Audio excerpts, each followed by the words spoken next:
আসরের প্রথম অংশের ব্যাখ্যা স্বরূপ ইন্নাল ইনসানা লাফি খুসর, নিশ্চয় প্রত্যেকটা মানুষই অবশ্যই ক্ষতির মধ্যে।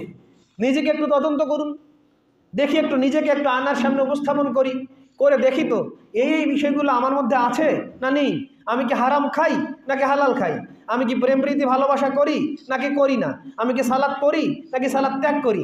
আমি কি ইত্যাদি কাজগুলো করি না করি না? আমার আচরণ কি রুক্ষ নাকি আমার আচরণ নরম?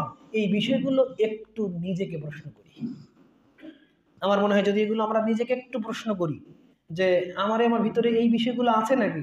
আবার মজার বিষয়, প্রত্যেকটা বিষয় নিয়ে আল্লাহর নবীর আলাদা হাদিস।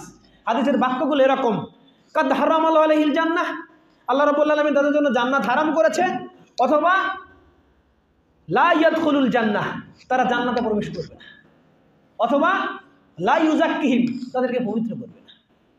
এই বাক্যগুলো আল্লাহ নবী সাল্লাল্লাহু আলাইহি ওয়াসাল্লাম বলেছেন। প্রত্যেকটার এগেইনস্টে এই বাক্যগুলো আল্লাহ নবী বলেছেন, যদি তারা তওবা না করে অবস্থায় মারা যায়।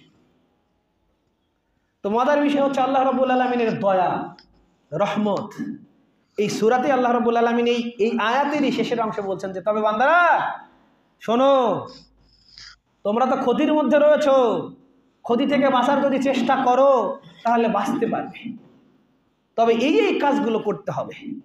এক নম্বর হচ্ছে ইল্লাল্লাযীনা আমানু, তবে তারা ক্ষতির মধ্যে নয়, তারা ক্ষতি থেকে বেঁচে গেল যারা জেনে বুঝে ঈমান এনেছে। একটা কথা আমি প্রায় জায়গাতেই বলে থাকি যে আমরা কি ঈমান এনেছি নাকি ঈমান পেয়েছি?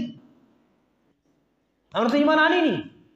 ঈমান আনলে অবশ্যই ফজরের আমাদের 2 ডিগ্রি তাপমাত্রায় কি আর 6 ডিগ্রি তাপমাত্রায় কি আমাদের মসজিদে আসতে বাধা দিতে পারতো না?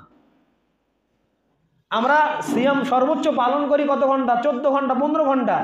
এখনো নরওয়ের লোকেরা, সাইপ্রাসের লোকেরা, যারা পশ্চিমা কান্ট্রির লোক, কিছু কিছু মুসলমান আছে, তাদেরকে 22 ঘন্টা সিয়াম পালন করতে হয়।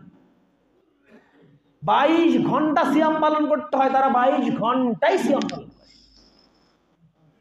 তাদের চেয়ে কি আমরা খুব খারাপ পজিশনে আছি? আমাদের এখানকার তাপমাত্রা সর্বনিম্ন কত আসে? 6 ডিগ্রি, 5 ডিগ্রি, 4 ডিগ্রি। অথচ ইউরোপ কান্ট্রিতে মাইনাসে বেশি তাপমাত্রা, তারপরেও তারা মসজিদে যায়, সালাত আদা করে। এর ভিতরে ব্যবধান কেন? কারণ তারা জন্মগতভাবে ঈমান পায়নি, তারা ঈমান এনেছে।